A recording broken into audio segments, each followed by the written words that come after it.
El retrato oval.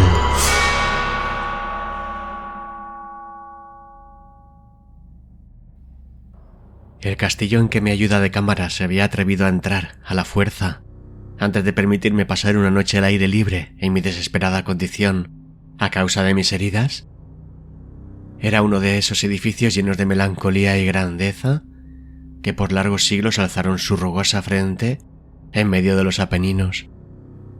Lo mismo en la realidad que en la imaginación de Mistress Radcliffe. Según todas las apariencias, había sido recientemente abandonado. Nos instalamos en uno de los apartamentos más pequeños y menos suntuosamente amueblados. Estaba en una remota torre del edificio. Sus decoraciones eran ricas, pero viejas y andrajosas. Sus paredes estaban cubiertas de tapices y adornadas con múltiples y multiformes trofeos de armas, junto con un número inusualmente grande de pinturas modernas, muy animadas en marcos de ricos arabescos dorados. En estos cuadros, que dependían de las paredes no solo en sus superficies principales, sino en muchísimos rincones que la extraña arquitectura del castillo hacía necesarios, en estos cuadros, mi incipiente delirio, tal vez, me había hecho interesarme profundamente, de modo que le pedí a Pedro que cerrara las pesadas contraventanas de la habitación, que ya era de noche, que encendiera las lengüetas de un alto candelabro que había junto a la cabecera de mi cama y que abriera de par en par las cortinas con flecos de terciopelo negro que envolvía la propia cama. Deseaba que todo esto se hiciera para poder resignarme, si no a dormir, al menos alternativamente a la contemplación de aquellos cuadros y la lectura de un pequeño volumen que había encontrado sobre la almohada y que tenía el juicio y el análisis crítico de las mismas. Leí durante mucho tiempo y contemplé devota y religiosamente. Rápida y gloriosamente las horas pasaron, volando, y llegó la medianoche.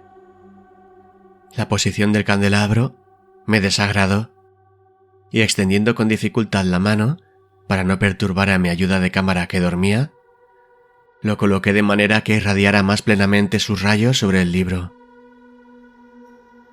Pero la acción produjo un efecto totalmente inesperado. Los rayos de las numerosas velas, pues eran muchas, caían ahora dentro de un nicho de la habitación que hasta entonces había estado en profunda sombra por uno de los postes de la cama. De este modo, vi con una luz intensa una imagen que antes no había advertido. Era el retrato de una joven que acababa de madurar hasta convertirse en mujer. Miré la pintura apresuradamente y luego cerré los ojos. ¿Por qué hice esto al principio?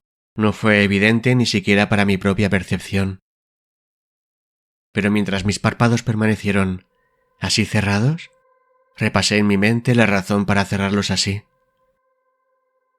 Fue un movimiento impulsivo para ganar tiempo, para pensar, para asegurarme de que mi visión no me había engañado, para calmar y dominar mi fantasía de una mirada más sobria y más segura. Al cabo de muy pocos momentos, volví a mirar fijamente el cuadro. Aunque lo hubiera querido, no habría podido dudar de lo que veía, porque el primer reflejo de la luz de las bujías sobre ese lienzo pareció disipar el estupor somnoliento que se había apoderado de mis sentidos y sobresaltarme de inmediato para atraerme de vuelta a la vida real. El retrato, ya he dicho, era el de una joven. Era simplemente una cabeza y unos hombros hechos en lo que técnicamente se denomina estilo viñeta, muy al estilo de las cabezas favoritas de Sully.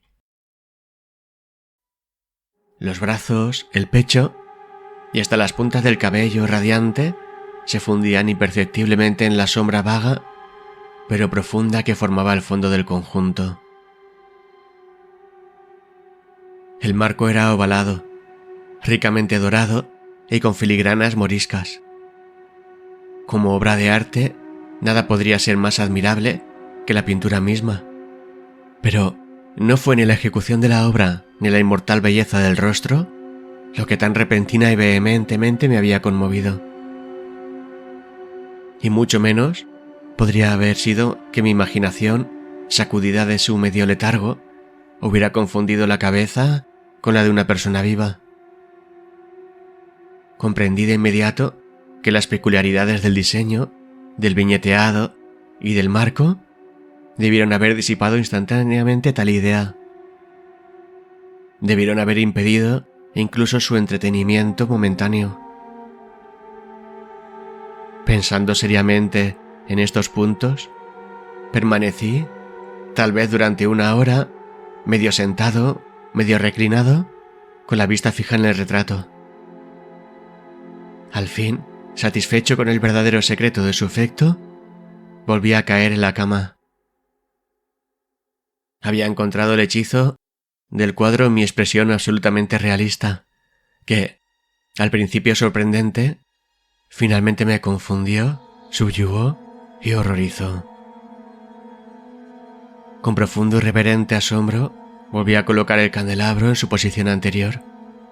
Al quedar así oculta la causa de mi profunda agitación, busqué ansiosamente el volumen que trataba de las pinturas y sus historias.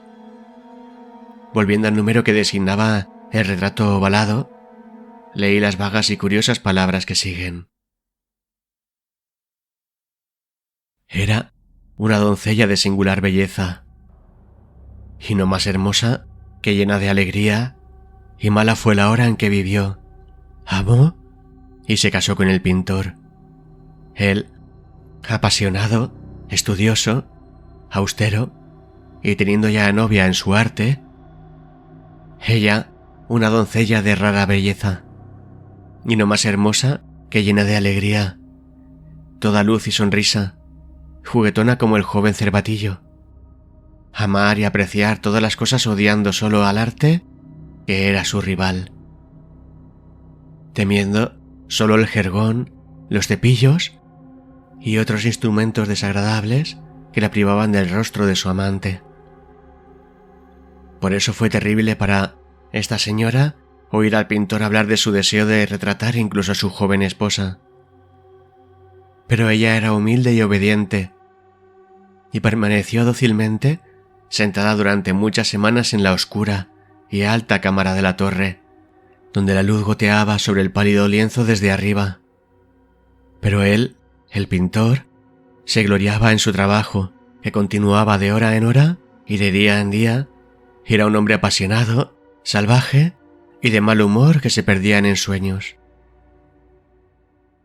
Para que no viera que la lúgubre luz que caía sobre esa torre solitaria marchitaba la salud y el espíritu de su mujer, que suspiraba visiblemente por todos menos por él. Sin embargo, ella siguió sonriendo, sin quejarse, porque vio que el pintor, que tenía gran renombre, sentía un ferviente y ardiente placer en su tarea, y trabajaba día y noche para representar a ella que tanto lo amaba, pero que cada día se mostraba más lánguida y débil. Y en verdad, algunos de los que vieron el retrato hablaron de su parecido en palabras bajas, como una gran maravilla y una prueba no menos grande del genio del pintor que de su profundo amor por ella, a quien estaba retratando tan extraordinariamente bien. Pero al final, a medida que el trabajo se acercaba a su fin, no se admitió a nadie en la torre, porque el pintor se había vuelto loco por el ardor de su trabajo y apartaba los ojos del lienzo simplemente para contemplar el rostro de su esposa. No quería ver que los tintes que extendía sobre el lienzo procedían de las mejillas de la que estaba sentada a su lado, y cuando habían pasado muchas semanas y quedaba poco por hacer, salvo un cepillo en la boca y un tinte en el ojo, el espíritu de la dama volvió a parpadear como la llama dentro del casco de la lámpara.